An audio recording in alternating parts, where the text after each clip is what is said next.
سنت فقہا کی ٹرم ہے کہ وہ نوافل جو نبی علیہ السلام نے ہمیشہ پڑھے ہم کہتے ہیں یہ سنت موقدہ ہیں. یہ وہ فالتو ہے جو حضور شوق سے کیا کرتے تھے, فالتو ناٹ فرض. یہ وہ فالتو ہے جو حضور نے کبھی کیا کبھی نہیں کیا, غیر موقدہ ہے فالتو. کہ یہ جو فالتو کا لفظ بولا ہے میں نے, یہ فالتو بولا ہے, فضول نہیں بولا. ایون فضول بھی اگر کوئی بولتا ہے اس حوالے سے کہ وہ اردو لنگوسٹک میں کن معنوں میں استعمال کر رہا ہے. الحمدللہ رب العالمین والصلاة والسلام علی سید الانبیاء والمرسلین, اما بعد فاعوذ باللہ من الشیطان الرجیم, بسم اللہ الرحمن الرحیم. مرزا جہلمی نے نبی پاک صلی اللہ علیہ وآلہ وسلم کی نماز کو فالتو قرار دیتے ہوئے بہت بڑی جسارت کا ارتکاب کیا, جس پر علمی طریقے سے مرزا جہلمی کا مواخذہ کیا گیا, اور دلائل کے ساتھ میں نے مرزا جہلمی کے اس باطل جملے اور باطل دعوے کا رد کیا اور واضح کیا کہ جس انداز سے مرزا جہلمی نے نبی پاک صلی اللہ علیہ وآلہ وسلم کی نماز کے حوالے سے یہ کہا ہے کہ یہ وہ فالتو تھا جو نبی علیہ السلام شوق سے کیا کرتے تھے, العیاذ باللہ تعالیٰ, یہ نبی علیہ السلام کی بارگاہ میں مرزا جہلمی کی بہت بڑی جسارت ہے. مرزا جہلمی سے اس سلسلہ میں سوال کیا گیا اور اس سوال کا جواب دیتے ہوئے ایک دوسری بڑی جسارت مرزا جہلمی نے یہ کی ہے. پہلے تو یہ کہا کہ باقی یہ جو فالتو کا لفظ میں نے بولا ہے یہ فالتو بولا ہے, فضول نہیں بولا. ایون ہے کہ فضول بھی اگر کوئی بولتا اس حوالے سے کہ وہ اردو لنگوسٹک میں ان معنوں میں استعمال کر رہا ہے, تو ہم بتانا چاہ رہے ہیں کہ ہم نے کبھی یہ بات نہیں کی کہ آپ سنتے نہ پڑھیں. کہ یہ جو فالتو کا لفظ بولا ہے میں نے, یہ فالتو بولا ہے, فضول نہیں بولا. ایون فضول بھی اگر کوئی بولتا ہے اس حوالے سے کہ وہ اردو لنگوسٹک میں کن معنوں میں استعمال کر رہا ہے, ہم بتانا چاہ رہے ہیں ہم نے کبھی نعوذ باللہ یہ بات نہیں کی ہے کہ آپ نے سنتے نہیں پڑھنی. یہ مرزا جہلمی نے دوبارہ نئی سٹیٹمنٹ دی ہے جس میں مرزا جہلمی نے رسول اللہ صلی اللہ علیہ وآلہ وسلم کی نماز کو پہلے فالتو کہا, اب کہتا ہے کہ ایون فضول بھی اگر کوئی بولتا ہے اس حوالے سے کہ وہ اردو لنگوسٹک میں کن معنوں میں استعمال کر رہا ہے. اگر کوئی فضول کا لفظ بھی بولتا ہے تو اس کو بھی مرزا جہلمی نے جائز قرار دیا. ایون ایک اگر فضول بھی کو بولتا ہے تو اس حوالے سے اگر اردو لنگوسٹک ان معنوں میں استعمال کر رہا ہے, یعنی یہ جملہ بول کے مرزا جہلمی نے اس کی تائید کی ہے اور اس کو جائز قرار دیا ہے کہ نبی صلی اللہ علیہ وآلہ وسلم کی جو نفل نماز ہے ان کو نعوذ باللہ تعالیٰ فضول بھی کہہ سکتے ہیں. لا حول ولا قوۃ الا باللہ. بجائے اس کے کہ مرزا جہلمی اپنے اس جملے سے رجوع کرتا اور اعلانیہ توبہ کرتا کہ میں نے نبی صلی اللہ علیہ وسلم کی نماز کو فالتو کہا ہے, میں اس سے رجوع کرتا ہوں, توبہ کرتا ہوں, اس قدر دیدہ دلیری اور اس قدر ہٹ درمی مرزا جہلمی کے اندر ہے کہ اس سے رجوع کرنے کی بجائے ایک سٹیپ آگے بڑھا اور کہتا ہے کہ اگر کوئی فالتو کی جگہ پہ فضول بھی کہہ دیتا ہے تو وہ اردو لنگوسٹک کا لفظ استعمال کر کے, تو گویا کہ مرزا جہلمی نے اس کو جائز قرار دینے کی ناپاک جسارت کی ہے کہ نبی صلی اللہ علیہ وآلہ وسلم کی نماز کو فضول بھی نعوذ باللہ تعالیٰ کہا جا سکتا ہے, العیاذ باللہ تعالیٰ. اور مرزا جہلمی کے جو فالورز ہیں انہوں نے اس کلپ کو اپلوڈ کیا ہے اس عنوان کے ساتھ کہ مفتی راشد رضوی کا انجینئر صاحب پہ نیا فتویٰ, اور مرزا نے نیچے اس کے کومنٹ کیا ہوا ہے اور کومنٹ میں یہ لکھا ہے کہ منکرین حدیث has been exposed through this video. Mirza Jhelumi اپنی اس ویڈیو کے ذریعے منکرین حدیث کو ایکسپوز کر رہا ہے. اور منکرین حدیث کس کو کہہ رہا ہے؟ مجھے کہہ رہا ہے منکرین حدیث. میں اللہ کے فضل و کرم سے سنی حنفی ہوں, اور احناف کے ہاں جو حدیث کا معاملہ ہے وہ مرزا جہلمی سے کہیں زیادہ سینسٹیو ہے. ہمارے ہاں تو ہم تو ضعیف حدیث کو بھی مانتے ہیں, منکرین حدیث کہاں سے آ گئے؟ دنیا میں جتنے منکرین حدیث ہیں ان منکرین حدیث کو دیکھ لو, آپ ان کی تاریخ کو اٹھا کے آپ کو وہابی نظر آئیں گے. منکرین حدیث کی تاریخ اٹھا کر دیکھ لیں وہ وہابی ہیں. اہل سنت و جماعت حنفی بریلوی اللہ کے فضل و کرم سے وہ منکرین حدیث نہیں ہیں. ہمارے ہاں تو حدیث کو ماننے کا اتنا اللہ کے فضل و کرم سے ہمارا ذہن ہے کہ ہم تو ضعیف حدیث کو بھی تسلیم کرتے ہیں. ضعیف حدیث کو بھی مانتے ہیں، فضائل میں، مناقب میں، ترغیب میں، ترغیب میں، زہد میں، قصص میں، اخلاق میں، رقاق میں، ان تمام ابواب کے اندر ضعیف احادیث کو بھی تسلیم کرتے ہیں۔ ہم کہاں منکرین حدیث آگے، کیٹیگریاں تم کرتے ہو، حدیث کی کتابیں 2 درجے تم نے بنائے ہوئے ہیں، یہ ضعیف ترمذی ہے، یہ صحیح ترمذی ہے، یہ ضعیف ابو داؤد ہے، یہ صحیح ابی داؤد ہے، یہ درجات تم نے اور تمہارے بابا البانی نے 15ویں صدی میں قائم کیے ہیں۔ ہم تو اللہ کے فضل و کرم سے محدثین، فقہاء اور امت کے جو اسلاف ہیں ان کے منہج پر ہیں۔ ہم احادیث کو مانتے ہیں، احادیث صحیحہ کو بھی مانتے ہیں اور احادیث ضعیفہ کو بھی مانتے ہیں۔ ہم کہاں سے منکرین حدیث آگے؟ صرف یہ ہے کہ اپنا تعصب پورا کرنے کے لیے مرزا جلمی اس طرح کی گنونی سازشیں کرتا ہے اور پھر یہ کہتا ہے کہ آپ خدا سے ڈر جائیں، آپ یہ جو فرضوں کے علاوہ نماز ہے اس کو واجب قرار نہ دیں، اللہ سے ڈر جائیں۔ یعنی پتہ نہیں کتنا بڑا کوئی جرم کر بیٹھے ہیں ہم وطر کو واجب قرار دے کے، کہ جس پر مرزا جیلمی ہمیں دعوت دے رہا ہے کہ اللہ سے ڈر جائیں، بہت بڑا جرم تم نے کر لیا ہے۔ حالانکہ وطر ہم اگر واجب قرار دیتے ہیں تو وہ دلیل کی روشنی میں، اللہ کے فضل و کرم سے میں نے دلائل بیان کیے ہیں کہ ہمارے احناف کے اصول کے مطابق وطر کی نماز واجب ہے۔ نبی پاک صلی اللہ علیہ وآلہ وسلم نے خود بھی پڑھی، حضور نے پڑھنے کا حکم دیا اور صیغہ امر کے ساتھ ارشاد فرمایا اوتروا قبل ان تصبحوا۔ صحیح مسلم کی 1764 نمبر حدیث ہے کہ صبح سے پہلے پہلے وطر پڑھو۔ اوتروا، اوتر یوتر، ایتار یہ صیغہ امر کا ہے، اور امر کے بارے میں ہمارا احناف کا اصول یہ ہے کہ مطلق الامر یدل علی الوجوب عند عدم القرینۃ الصارفہ، جہاں قرینہ صارفہ موجود نہ ہو وہاں مطلقاً امر وجوب کے لیے آتا ہے۔ تو نبی پاک علیہ الصلوۃ والسلام کا فرمان بھی موجود ہے کہ وطر صبح سے پہلے پہلے پڑھو، اور صحیح مسلم کے اندر دوسری حدیث بھی ہے کہ جس میں نبی علیہ الصلوۃ والسلام نے فرمایا کہ اگر کسی کو خدشہ ہو کہ وہ صبح جاگ نہیں سکے گا تو وہ اپنے سونے سے پہلے پہلے وطر ادا کر لے۔ اور جامع ترمذی کے اندر حدیث ہے، نبی کریم صلی اللہ علیہ وآلہ وسلم ارشاد فرماتا ہے ان اللہ امدکم بصلاۃ ہی خیر لکم من حمر النعام الوتر۔ ترمذی کی 452 نمبر حدیث ہے کہ اللہ رب العزت نے تمہارے لیے ایک نماز کا اضافہ کیا ہے، ایک نماز تمہارے لیے اللہ نے زائد رکھی ہے، اضافی رکھی ہے، اس کا تمہیں حکم دیا ہے اور وہ سرخ اونٹوں سے بہتر ہے، اور وہ ہے نماز وطر۔ 3 احادیث وطر کے بارے میں آگی کہ نبی علیہ الصلوۃ والسلام نے خود حکم بھی دیا، اور نبی علیہ السلام نے یہ بھی فرمایا کہ وطر کی نماز اللہ نے تم پر زائد رکھی ہے، اور اس کا وقت ہے نماز عشاء کے بعد سے لے کر فجر پھوٹنے سے پہلے پہلے تک تم نے وطر کی نماز کو پڑھنا ہے۔ باقی جتنے نوافل ہیں وہ نبی صلی اللہ علیہ وآلہ وسلم نے خود اپنی طرف سے اضافی ادا فرمائے، لیکن وطر کی جو نماز ہے وہ نبی صلی اللہ علیہ وآلہ وسلم نے ایک وقت تک بطور نفل ادا فرمائی، اور پھر اللہ رب العزت نے وطر پڑھنے کا حکم دے دیا جامع ترمذی کی 452 نمبر حدیث کے مطابق کہ وطر جو ہے وہ اللہ رب العزت نے تمہارے لیے ایک اضافی نماز رکھی ہے، اللہ نے زائد نماز رکھی، یعنی اس کا حکم ارشاد فرمایا۔ اور اس کے علاوہ جو حدیث میں نے بیان کی سنن ابی داؤد سے، اس کے میں نے ریفرنسز بھی دیے، حوالہ جات پیش کر کے علماء اور محدثین کی تحقیمات اور تحقیقات بھی اس پر بیان کی کہ الوتر حق من لم یوتر فلیس منا، وطر حق ہے، جو وطر نہیں پڑھتا وہ ہم میں سے نہیں، وطر حق ہے جس نے وطر نہیں پڑھے وہ ہم میں سے نہیں، وطر حق ہے جس نے وطر نہیں پڑھے وہ ہم میں سے نہیں۔ یہ سنن ابی داؤد کے اندر حدیث موجود ہے، اور مسند احمد ابن حنبل میں 22,915 نمبر حدیث موجود ہے، اور اس میں جو حمزہ احمد زین اس کے محقق ہیں انہوں نے اس حدیث کو حسن قرار دیا۔ شیخ شعیب ارناؤت جو کہ عرب کے بہت بڑے محقق ہیں انہوں نے اس حدیث کو حسن لغیرہ قرار دیا۔ امام حاکم نے اس حدیث کو المستدرک میں صحیح قرار دیا، اور امام ذہبی نے جو امام حاکم کی المستدرک کے اوپر تلخیص کی ہے اس پر تحقیم کی ہے عبداللہ بن حمد عرب کے محقق ہیں، انہوں نے بھی اس حدیث کو حسن قرار دیا۔ مرزا جرمی کہتا ہے کہ یہ حدیث جو ہے یہ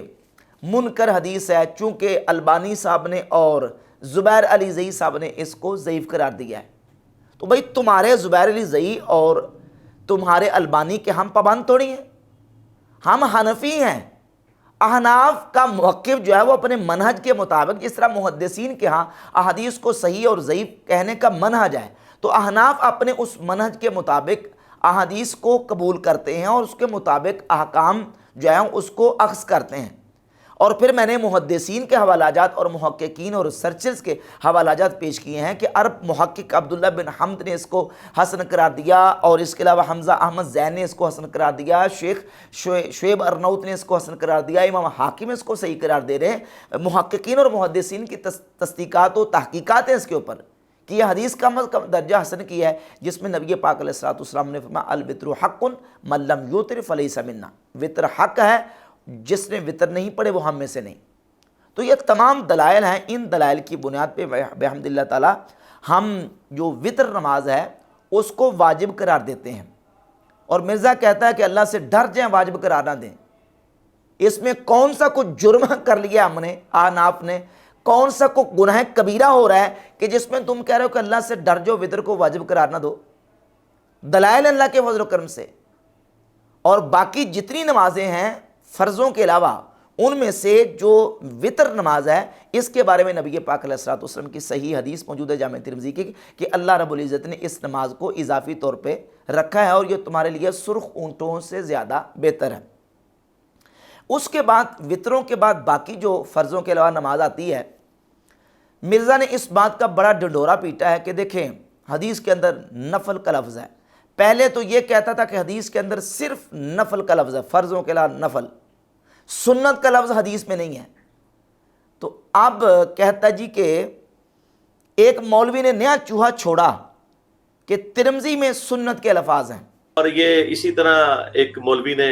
ایک نیا چوہا چھوڑا کہ جی وہ ترمذی کے اندر الفاظ موجود ہیں کہ جو نبی صلی اللہ علیہ وآلہ وسلم 12 رکعتیں پڑھتے تھے من السنہ، تو اس میں جو ہے وہ ان 12 رکعتوں کے لیے سنت کا لفظ ہے۔ وہ سنت کا لفظ تو سنت تو ہم مانتے ہیں، سنت سے مراد نبی الاسلام کا طریقہ ہے۔ نعوذ باللہ تعالی، میں نے ترمذی سے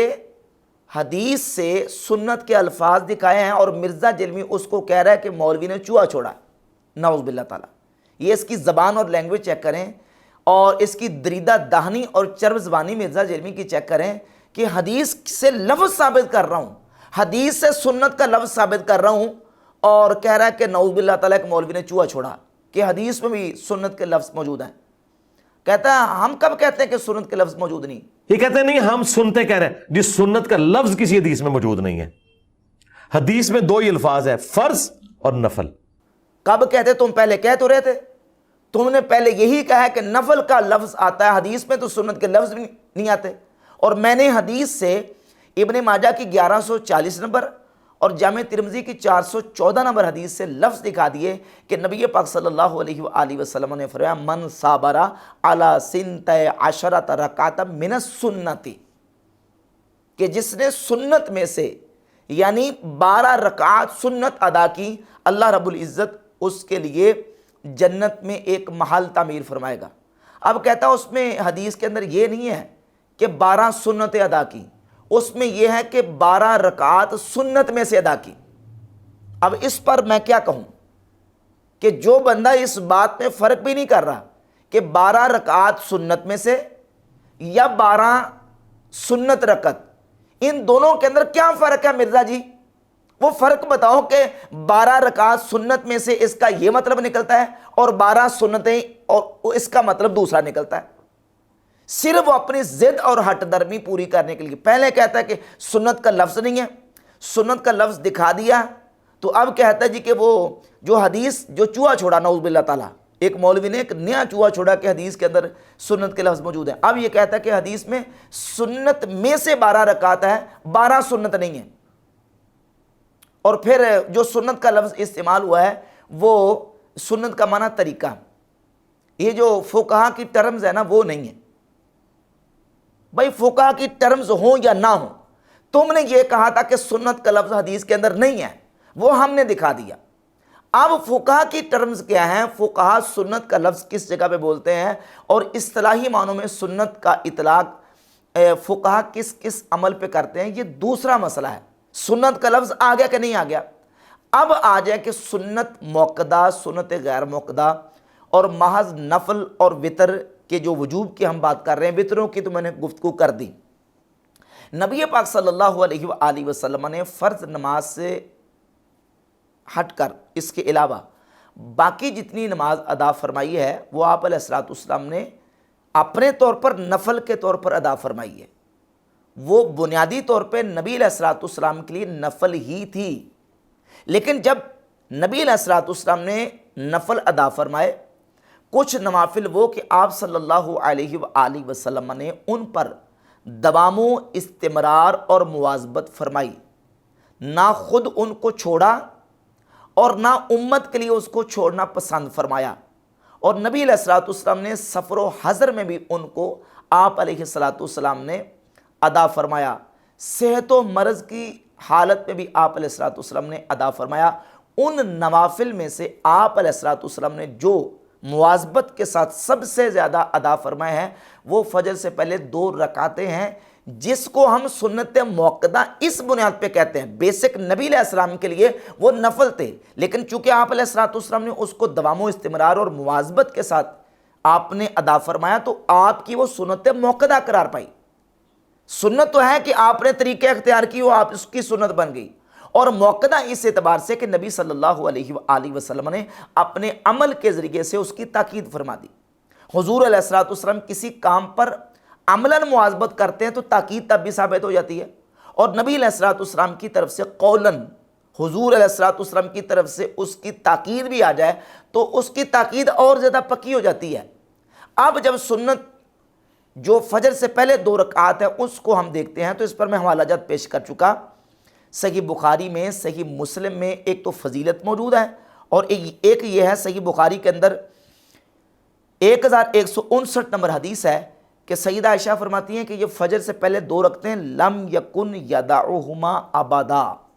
نبی علیہ الصلوۃ والسلام نے ان فجر سے پہلے 2 رکعات کو کبھی بھی نہیں چھوڑا، یعنی حضور کبھی ان کو چھوڑتے ہی نہیں تھے۔ ایک حدیث یہ ہے، اور دوسری حدیث یہ ہے کہ صحیح مسلم کے اندر 1688 نمبر حدیث ہے کہ رکعت الفجر خیر من الدنیا وما فیہا، نبی صلی اللہ علیہ وآلہ وسلم نے فرمایا فجر سے پہلے 2 رکعتیں یہ دنیا اور دنیا کے اندر جو کچھ ہے سب سے بہتر ہے، سبحان اللہ۔ اور اس کے علاوہ صحیح بخاری کے اندر 1182 اور سنن ابی داؤد کے اندر 1253 نمبر حدیث ہے، سیدہ عائشہ رضی اللہ تعالیٰ عنہ فرماتی ہیں کہ لا یدع 4 قبل صلاۃ الظہر ورکعتین قبل صلاۃ الغداء، فرماتی ہے کہ نبی پاک صلی اللہ علیہ وآلہ وسلم ظہر کی نماز سے پہلے 4 رکعت اور فجر کی نماز سے پہلے 2 رکعات نہیں چھوڑا کرتے تھے، حضور ان کو نہیں چھوڑتے تھے، نبی پاک صلی اللہ علیہ وآلہ وسلم ان کو ہمیشگی کے ساتھ ادا فرماتے تھے۔ اور سنن ابی داؤد میں 1254 نمبر حدیث ہے، سیدہ عائشہ رضی اللہ تعالیٰ عنہ فرماتی ہیں کہ لم یکن علی شیء من النوافل اشد معاہدۃ منہ علی الرکعتین قبل الصبح، نبی صلی اللہ علیہ وآلہ وسلم جو نوافل ادا فرمایا کرتے تھے ان نوافل میں سے آپ صلی اللہ علیہ وآلہ وسلم جس پر سب سے زیادہ مواظبت فرماتے تھے، سب سے زیادہ پابندی فرماتے تھے، وہ فجر سے پہلے 2 رکعات ہیں۔ میں نے عرض کیا کہ بنیادی طور پر نبی علیہ الصلوۃ والسلام کے لیے یہ نماز بنیادی طور پر نفل تھی، لیکن چونکہ جن نوافل کو حضور علیہ الصلوۃ والسلام نے ہمیشگی کے ساتھ ادا فرمایا ہے وہ امت کے لیے سنت موقدہ قرار پائے۔ بات امت کی ہو رہی کہ امت کے لیے وہ سنت موقدہ قرار پائے۔ اور اس کے علاوہ المعجم الاوسط میں 7457 نمبر حدیث ہے، سیدہ عائشہ رضی اللہ تعالیٰ عنہ فرماتی ہیں لم ارہ ترک الرکعتین قبل صلاۃ الفجر فی سفر ولا فی حضر ولا صحہ ولا سقم یا سقم، فرماتی ہے کہ نبی پاک صلی اللہ علیہ وآلہ وسلم کو میں نے نہیں کبھی دیکھا کہ حضور نے فجر سے پہلے 2 رکعات کو کبھی چھوڑا ہو، سفر کی حالت میں یا حضر کی حالت میں یا جو ہے وہ صحت کی حالت میں یا مرض کی حالت میں حضور نے کبھی بھی فجر سے پہلے 2 رکعات کو نہیں چھوڑا، اتنی زیادہ تاکید۔ اور ایک ضعیف سند کے ساتھ روایت سنن ابی داؤد میں 1258 نمبر حدیث ہے، لا تدعوہما وان تردکم الخیل، فرمایا کہ فجر کی 2 رکعتیں نہ چھوڑو اگرچہ گھوڑے تمہیں اپنے پاؤں تلے روند کیوں نہ ڈالیں۔ یہ حدیث صحت کے اعتبار سے درجہ صحت کی نہیں ہے، ضعیف ہے، لیکن یہ ساری حدیث جو ہے فجر کی 2 رکعات کی جو تاکید بیان کر رہی ہیں، ان احادیث سے اس کو تائید ملتی ہے کہ نبی علیہ الصلوۃ والسلام نے کبھی فجر سے پہلے 2 رکعتیں نہیں چھوڑی، حضور نے مواظبت فرمائی۔ نبی پاک علیہ الصلوۃ والسلام نے اس کی کتنی فضیلت اور اس کی کتنی خیریت بیان فرمائی ہے۔ تو اس اعتبار سے نبی علیہ الصلوۃ والسلام نے جو نفل پڑھے تھے جن کی تاکید آ گئی عمل سے یا قول سے، وہ سنت موقدہ قرار پائے۔ اس پر مرزا جیلمی نے اتنا واویلا کیا کہ دیکھیں یہ قیامت تک ان کو ہونٹ کرتی رہے گی۔ یہ حدیث جو میں نے سیدہ عائشہ کی پڑھی ہے، سیدہ عائشہ نبی علیہ الصلوۃ والسلام کی سنت کو نفل قرار دے رہی ہیں، حالانکہ سیدہ عائشہ رضی اللہ تعالیٰ عنہ نبی علیہ الصلوۃ والسلام کے ان نوافل کو سنت قرار دے رہی ہیں۔ نبی علیہ السلام نے جو نوافل ادا کیے نفل کے طور پر پڑھے، حضور نے چونکہ ان کی تاکید فرما دی اپنے عمل کے ذریعے سے، نبی علیہ السلام نے مواظبت ادا کر کے ان کو کبھی نہ چھوڑ کے اس پر جو حضور نے تاکید بیان کر دی ہے، سیدہ عائشہ اس تاکید کا بیان کر رہی ہیں کہ نبی علیہ السلام جو نفل پڑھتے تھے ان نوافل میں سے حضور علیہ الصلوۃ والسلام سب سے زیادہ اشد معاہدۃ منہ علی الرکعتین قبل الصبح، نبی علیہ السلام سب سے زیادہ جس پر پابندی فرماتے تھے وہ فجر سے پہلے کی 2 رکعت ہے۔ تو اس انداز سے مرزا جیلمی نے دھوکہ دینے کی کوشش کی ہے، اور پھر یہ کہا ہے کہ یہ مولوی جو ہیں یہ ان کا کام ہے خواہ مخواہ گستاخ رسول کے فتوے لگانا ہے۔ کسی مولوی کی، تو اب مولویوں کا کام یہ ہے کہ خام خواہ کسی کے اوپر فتوے لگا کے اسے گستاخ رسول ڈکلیئر کرنا۔ یہ گستاخ رسول کے خواہ مخواہ فتوے لگاتے ہیں، تو تم کیا کرتے ہو؟ احناف کے اوپر، اہل سنت کے اوپر تم نے جو گستاخ رسول کے فتوے لگائے ہیں خواہ مخواہ، تو یہ احناف سے بڑھ کر تو تم اس میں آگے ہو۔ اوروں کو نصیحت اور خود میاں فضیحت، چھوٹی چھوٹی بات پہ تم نے اپنی طرف سے ایک سٹیٹمنٹ بنا کے اس کے اوپر کفر کے، شرک کے اور گستاخی رسول کے فتوے تم نے خود نہیں لگائے ہوئے۔ آپ ہم سے شکوہ کرتے ہو کہ ہم گستاخی کے فتوے لگاتے ہیں، آپ تم نے تو اس سے بڑھ کر کہیں زیادہ کام کیا ہوا۔ پھر مرزا جیلمی نے یہ بھی کہا ہے کہ یہ جو حنفی ہے نا، ان کے نصیب میں نہیں ہے حدیث کی صحیح سمجھ۔ تو اللہ کے فضل سے فقہ حنفی والے جتنی بھی مرضی ترقی کر رہے ہیں، چونکہ حدیث کا علم ان کی توفیق میں کبھی آئے گا نہیں انشاءاللہ تعالی، جتنی بار حدیثوں پہ بولیں گے منہ کی کھائیں گے۔ یہ حدیث کو صحیح سمجھ نہیں سکتے، جبکہ حقیقت یہ ہے کہ اللہ رب العزت کے فضل و کرم سے احناف جس طرح حدیث کو سمجھتے ہیں، اس پر تو محدثین کی گواہیاں موجود ہیں۔ صحیح سند کے ساتھ ایک حوالہ میں پیش کر دیتا ہوں، امام سلیمان بن مہران الاعمش کا بیان امام ابن حبان نے اپنی کتاب الثقات میں اور ابن عدی نے الکامل کے اندر ذکر کیا، اور دیگر بہت ساری کتابوں کے اندر موجود ہے کہ امام اعظم ابو حنیفہ رحمۃ اللہ تعالی علیہ امام اعمش کے پاس موجود تھے، تو آپ نے ایک مسئلہ بیان کیا، دوسرا مسئلہ بیان کیا۔ امام اعمش نے امام ابو حنیفہ رحمۃ اللہ علیہ سے پوچھا کہ یہ مسائل آپ نے کہاں سے بیان کیے؟ تو امام اعظم نے فرمایا آپ نے یہ حدیث مجھے فلاں سے بیان کی تھی، میں نے یہ مسئلہ اس حدیث سے نکالا ہے۔ آپ نے فلاں جو ہے وہ حدیث مجھے فلاں سے بیان کی تھی، میں نے یہ مسئلہ وہاں سے نکالا ہے۔ تو امام اعمش جو کہ بہت بڑے عظیم محدث ہیں، انہوں نے کہا یا معشر الفقہاء انتم الاطباء ونحن الصیادلہ، ہم محدث ہیں، اے گروہ فقہاء ہم پنساری ہیں اور تم حکیم ہو۔ یعنی انہوں نے کہا کہ احادیث تو جمع ہم نے کی ہیں، لیکن ان احادیث سے مسائل کا استنباط و استخراج یہ فقہا ہی کا کام ہے۔ جس بات کو امام اعمش مان رہے ہیں کہ احناف اور فقہا وہ مسائل احادیث سے نکالنے زیادہ جانتے ہیں، مرزا جیلمی کہہ رہا ہے کہ احناف کے بس کی بات نہیں ہے اور ان کی قسمت میں نہیں ہے کہ یہ حدیث کو صحیح طریقے سے سمجھ سکیں۔ اللہ رب العزت کے فضل و کرم سے ہم احادیث کو پڑھتے بھی ہیں اور احادیث کو سمجھتے بھی ہیں۔ ابھی اس کے بعد مرزا جیلمی نے آخر میں جو بات کی، کہتا میں اب پھکا دینے لگا ہوں، اور وہ یہ کہ سنن ابی داؤد کے اندر حدیث ہے کہ نبی صلی اللہ علیہ وآلہ وسلم نے فرمایا جس نے ظہر سے پہلے 4 رکعت پڑھی اور ظہر کے بعد 4 رکعت پڑھی، اللہ تعالیٰ اس کو جہنم پہ حرام کر دے گا، یعنی اس پر جہنم کی آگ حرام ہے۔ ورنہ مجھ سے پھکا لے لیں، اسی چیپٹر میں آگے ترمذی میں موجود ہے، ابن ماجہ میں، کہ جو ظہر سے پہلے 4 رکعتیں پڑھے اور ظہر کے بعد 4، اللہ تعالیٰ جہنم کی آگ اس پہ حرام کر دے گا۔ تو اس میں تو 4 رکعتیں کا ذکر موجود ہے، پہلے اور بعد، اور یہ تو مانتے ہی نہیں ہیں، یہ پہلی 4 کو موقدہ مانتے ہیں اور بعد والی 4 میں سے 2 کو موقدہ اور 2 کو غیر موقدہ مانتے ہیں، 2 کو نفل کہتے ہیں، جبکہ حدیث میں تو کیٹاگوریکل آیا ہے، پہلے 4 اور بعد میں 4، وہاں تو تفریق ہی نہیں ہے۔ تو دیکھیں حدیث کے اندر تو ظہر کے بعد بھی 4 رکعت کا ذکر ہے، تو یہ تو 2 کو سنت موقدہ قرار دیتے ہیں۔ اب دیکھ لیں، اسی حدیث سے مرزا جیلمی کی حدیث دانی کا پتہ چل جائے گا، اور آپ اسی حدیث کی وضاحت سے سمجھ جائیں گے کہ حدیث سمجھنا احناف کو آتا ہے اللہ کے فضل و کرم سے یا مرزا جیلمی سمجھ رہا ہے۔ یہ جو حدیث ہے جامع ترمذی کے اندر 428 نمبر، سیدہ ام حبیبہ رضی اللہ تعالیٰ عنہ سے پہلے حدیث اور اس کے بعد اس کی وضاحت کروں گا۔ وہ فرماتی ہے کہ نبی پاک علیہ الصلوۃ والسلام نے فرمایا من حافظ علی 4 رکعات قبل الظہر و 4 بعدها حرمہ اللہ علی النار، جس نے ظہر سے پہلے 4 رکعات نماز پڑھی اور ظہر کے بعد 4 رکعات نماز پڑھی، اللہ رب العزت اس کو جہنم پر حرام کر دے گا، یعنی وہ جہنم میں نہیں جائے گا، اس کے لیے جہنم کی آگ حرام ہے۔ یہ حدیث ہے، اس میں 4 رکعت ظہر سے پہلے کا ذکر ہے اور 4 رکعت بعد کا۔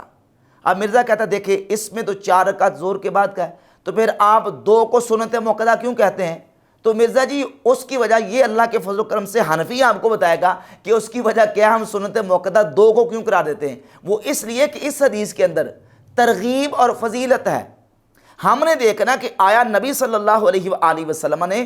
ظہر کے بعد والی جو 4 رکعات کی فضیلت بیان فرمائی ہے، تاکید بھی موجود ہے آپ علیہ الصلوۃ والسلام کے عمل سے یا قول سے۔ تو حضور کا عمل کیا تھا، اس سلسلہ میں جامع ترمذی میں 598 نمبر حدیث، اور ناصر الدین البانی جو اسلام 360 وابیوں کی ایپ ہے اس کے اندر جو ایپ ہے اس میں 664 نمبر حدیث ہے السلسلۃ الاحادیث صحیحہ کے اندر ناصر الدین البانی بھی اس روایت کو لے کے مولا علی رضی اللہ تعالیٰ عنہ اس حدیث کے راوی ہیں۔ وہ فرماتے ہیں کہ نبی کریم علیہ الصلوۃ والسلام ظہر سے پہلے 4 رکعات ادا فرماتے تھے اور ظہر کے بعد حضور 2 رکعات پڑھا کرتے تھے۔ اور مسند احمد ابن حنبل کے اندر بھی سیدہ عائشہ صدیقہ رضی اللہ تعالیٰ عنہ سے 26,022 نمبر حدیث ہے، سیدہ عائشہ فرماتی ہیں کہ یصلی 4 قبل الظہر رکعتین بعدہا، نبی علیہ الصلوۃ والسلام ظہر سے پہلے 4 رکعات اور ظہر کے بعد 2 رکعات پڑھا کرتے تھے۔ سیدہ عائشہ کی حدیث ہے، اور مولا علی کی جامع ترمذی کی 998 نمبر حدیث سے معلوم ہوا کہ نبی علیہ الصلوۃ والسلام کا عمل ظہر کی نماز کے بعد جو ہمیشگی والا تھا وہ 2 رکعات کا تھا، جس کو ہم سنت موقدہ کہتے ہیں۔ اور یہ جو جامع ترمذی کی 428 نمبر حدیث کے اندر ظہر کے بعد 4 رکعات کی فضیلت بیان کی گئی ہے، یہ فضیلت اور ترغیب ہے، یہ تاکید نہیں ہے، لہذا وہ سنت موقدہ قرار نہیں پائیں گی۔ سنت موقدہ وہی ہیں جو نبی علیہ الصلوۃ والسلام نے ہمیشہ پڑھی ہیں، آپ علیہ الصلوۃ والسلام کے عمل سے یا آپ علیہ الصلوۃ والسلام کے قول سے اس کی تاکید ہو جاتی ہے۔ تو بحمد اللہ تعالیٰ یہ تمام تر تفصیلات کچھ میں نے پہلے بیان کر دیں، اور باقی جو مرزا نے اشکالات پیش کیے تھے میں نے ان کے جوابات دے دیے ہیں۔ مرزا جیلمی کے اوپر اب فرض اور لازم ہے کہ مرزا جیلمی فالتو والے لفظ بھی توبہ کرے، اور یہ جو فضول کے لفظ کو مرزا جیلمی نے جائز قرار دیا ہے، اس سے مرزا جیلمی کے اوپر توبہ فرض ہے۔